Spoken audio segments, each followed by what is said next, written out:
Hello! Welcome back. Come on in. Let me give you a hug. Bring it in. Oh God. You're looking good, champ.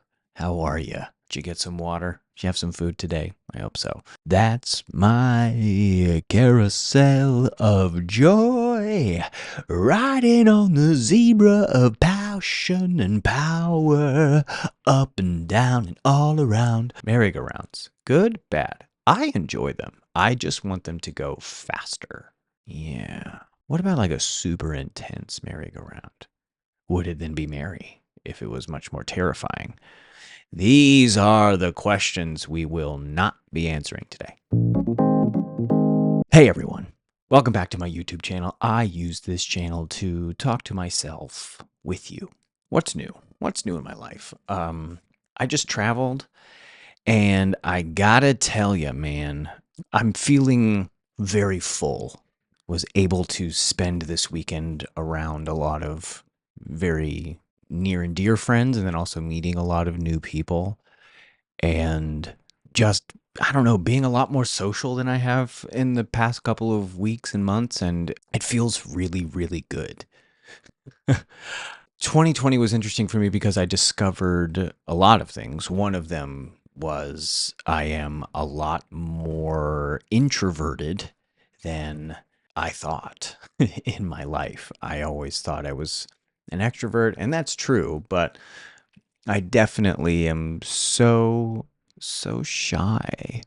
And I have a lot of just anxiety in public spaces, truly, and also the feeling of meeting new people is very exciting to me, and then also it creates this whole host of issues where I then start to not trust people in the sense that that when people are interested in me, or when they, and not even just romantically, but also just congenially,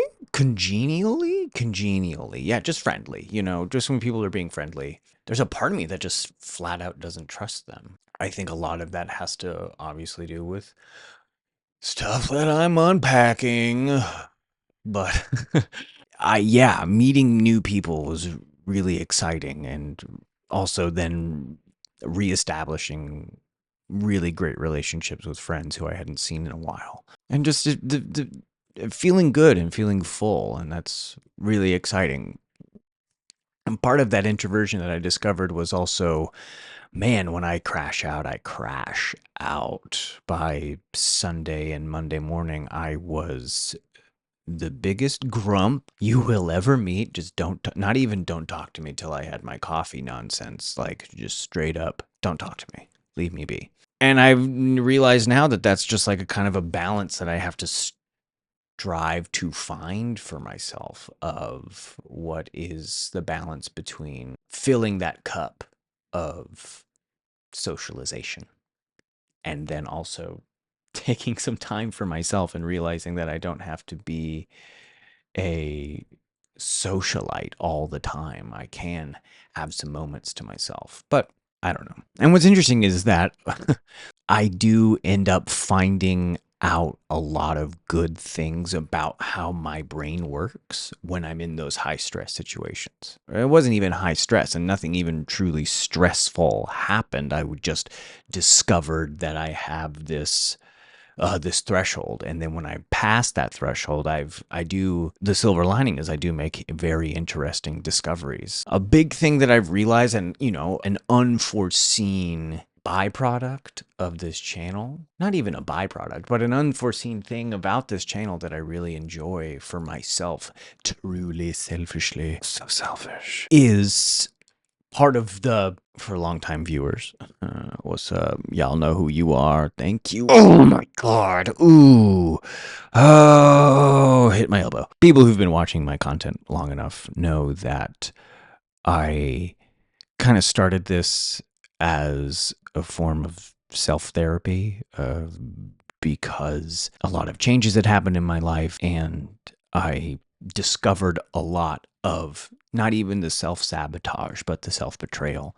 And part of that self-betrayal I am learning is not talking about myself at all. There was a very, very specific period in my life where I, as the saying goes, never met a stranger, or like I could talk to anybody about anything as long as it wasn't me or my own thoughts or my own feelings. And so I was very, very skilled at redirecting the conversation back to the person that I was talking to, which is a good skill. And I'm glad that I have it and acquired it because it allows me to pursue the thing that I am very interested in, which is people, and just learning more about people and learning more about the specificities in which people think, the ways people specifically think, and like their own sort of thought processes and patterns. But I discovered that through all of this, I just rarely would talk about myself, or anytime the conversation would come back to me, I'd very quickly be like, yeah, well, blank, and then just quickly move on. And part of this empty cup crash out toward the end of this weekend of fullness and excitement was I really wanted to talk about it and share with someone. And I was kind of getting mad at my friends because no one was asking about it specifically. Really, no one was asking me in the way that I wanted to be asked, which I know that I have to just work on that myself.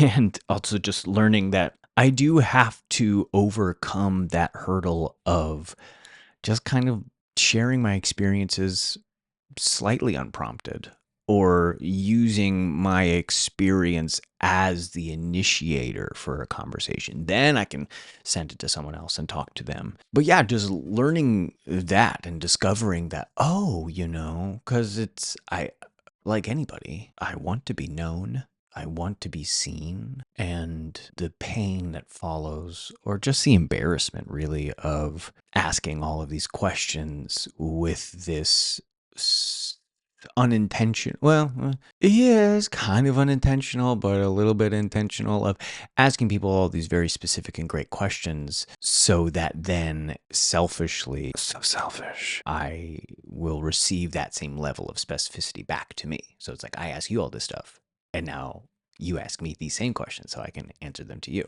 which is the same thing, I suppose, as interrupting someone with my own experience. And so it's not, and I'm not mad at anyone who doesn't do that or didn't do that, or I'm just discovering that this is also the thing that I'm excited about, is that people think differently than I do, and not just in the philosophical idea of thoughts or the large grand scheme of beliefs and having contrasting beliefs, but I can believe the exact same thing and come to the exact same conclusion as someone else, but we can have different routes of getting to that conclusion.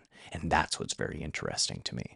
And so learning that there has to be a little bit of that balance for me of still leaning into the thing that I'm skilled at, which is curiosity and exploration, exploration, an explorative approach to conversation, and just asking a little bit more thought-provoking and thorough questions.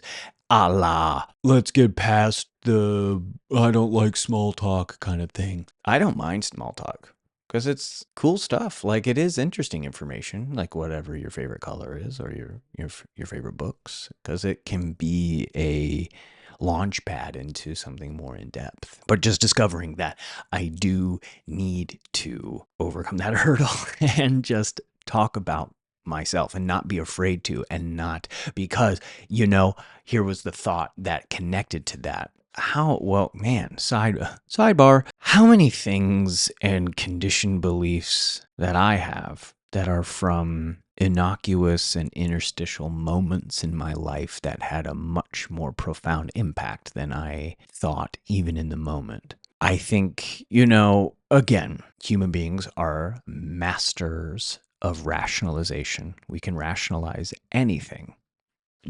But how I rationalize this feeling of not being comfortable talking about myself, or finding it hard to talk about myself without coming across like an ass, even when I am asked a question.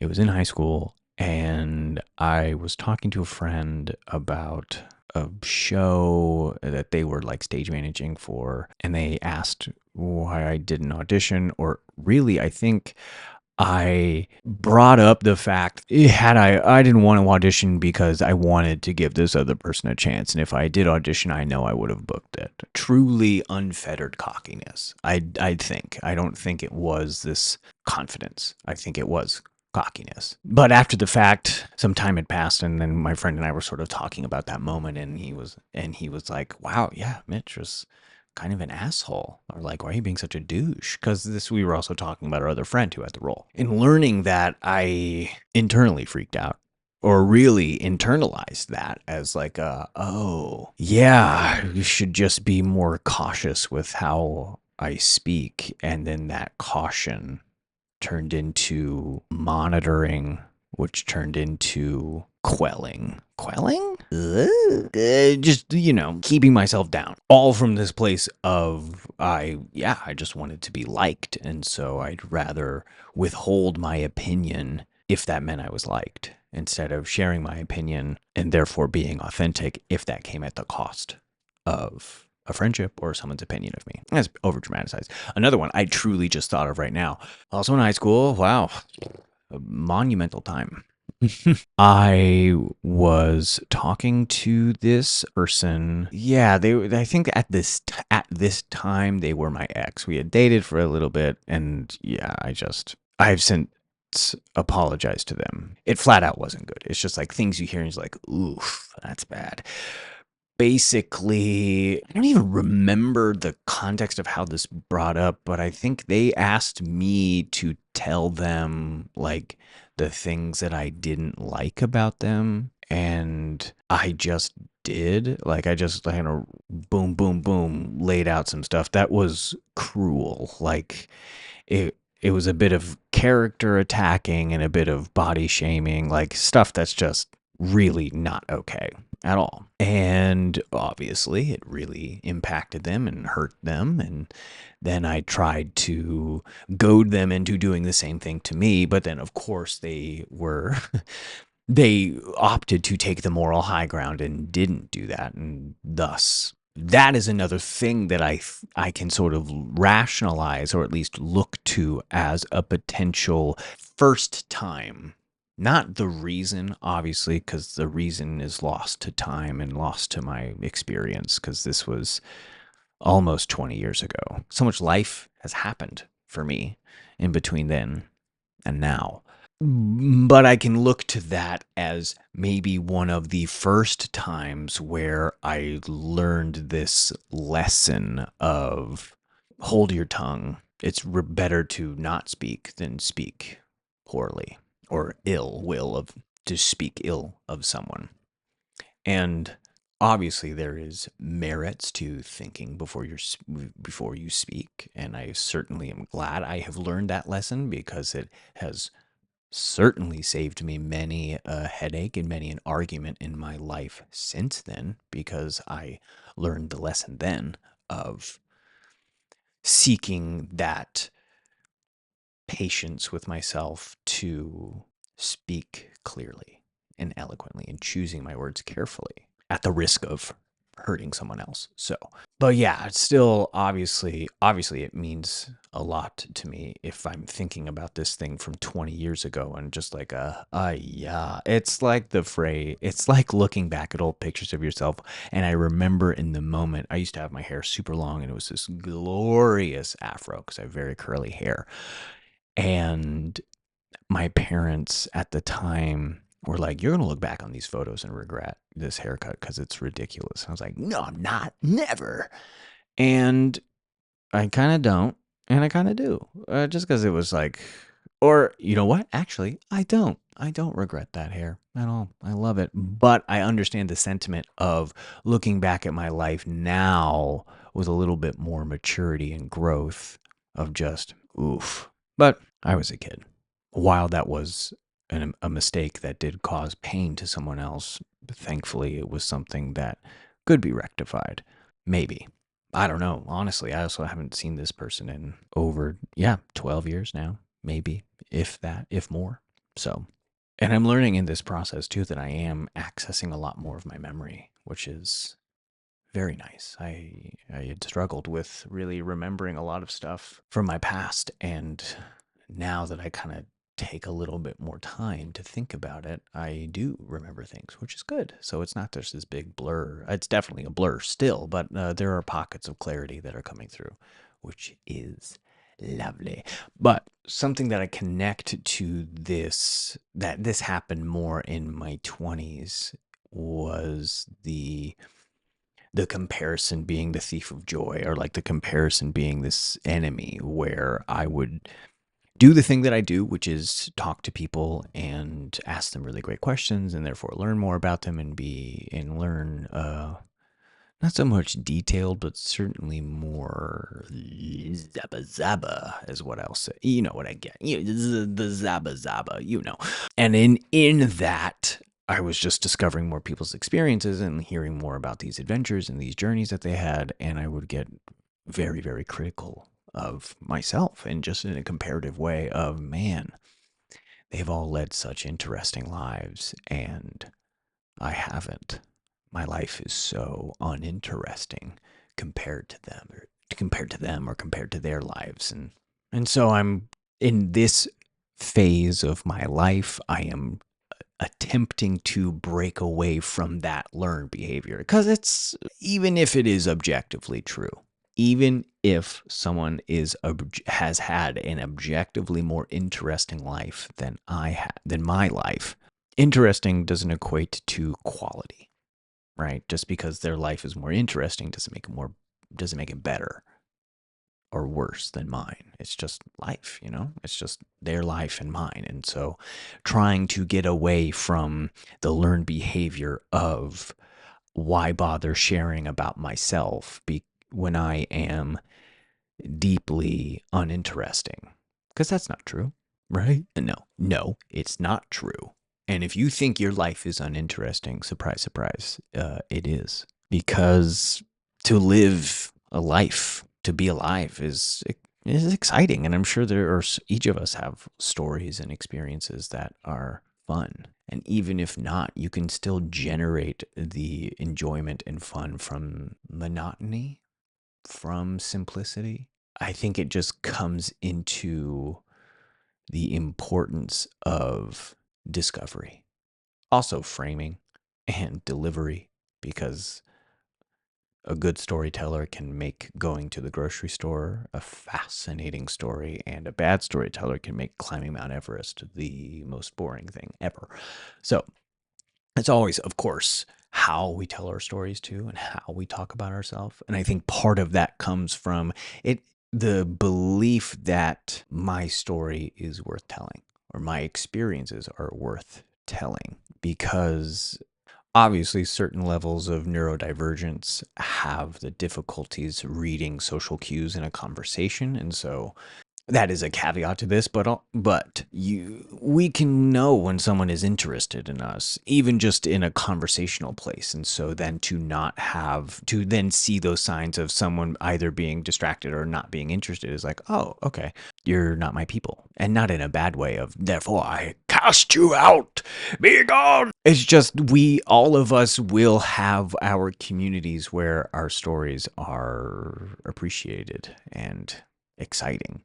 And it is also good to be in spaces where we are kind of a fish out of water, because then it helps me at least solidify a lot more of my own context and who I am.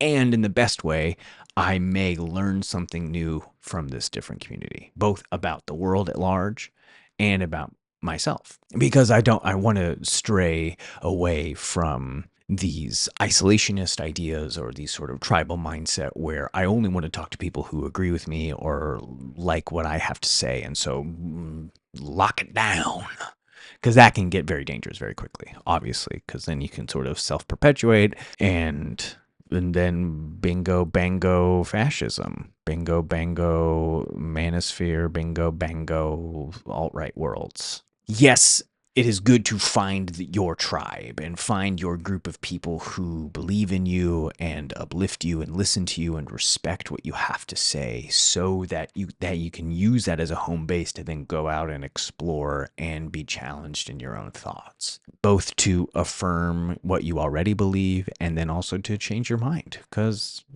changing our minds is a really great thing. Learning is a great thing.